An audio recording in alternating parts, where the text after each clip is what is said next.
At ang pangatlo, kung bakit nag-trending ka na again, ito na yung pinakamainit. So, ewan ko kung gusto mo ba itong sagutin. Kasi ako, fan talaga nila ako. So, ayoko talaga magkatotoo. Meron kasi nagtatag sa amin ng hula ka na kakaroon ng problema si Katniel, si Catherine, tsaka si Daniel Padilla. Ano bang nababasa mo dito sa issue na ito? Ako na lang, ha? Oo, ikaw na lang. Kay Katniel. Pero may third party ako nararamdaman eh.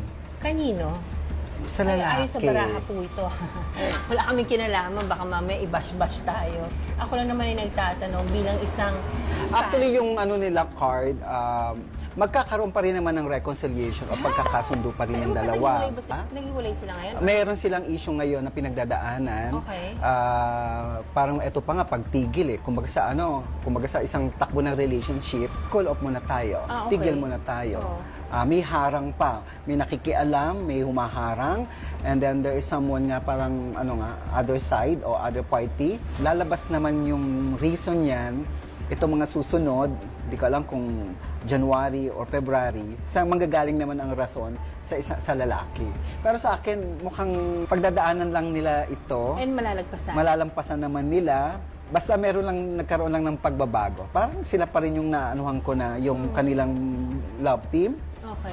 Pero magbabago kasi ang babae. Kagawa ng sariling ang babae. Yung parang nag-iba ang kanyang imahe.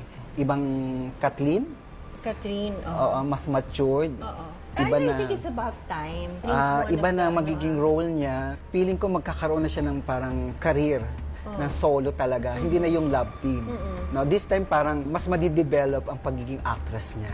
Which is good, di ba? Kasi that's something that we Oo, should kasi all may watch tagumpay out for. ang batang ito. Mabibilang siya sa sa mga panahon nila, alam mo yung mga kilalang artista noon, si Vilma, si Nora, may kakayahan maging ganun siya.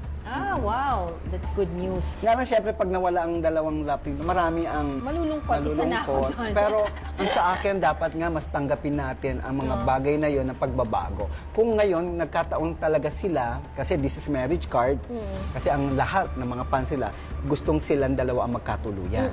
I hope meron kasi soulmate naman ang dalawa. Pero kasi ang naanuhan ko ngayon, parang medyo may issue na nangyari. Pero kaya pang ayusin. Ayun. At least yun ang importante, di ba? Kung totoo man na sila hindi umano'y nagkakaroon ng problema, I mean, in Parang every relationship nag-iiwasan. naman, di ba? May ganyan naman talaga.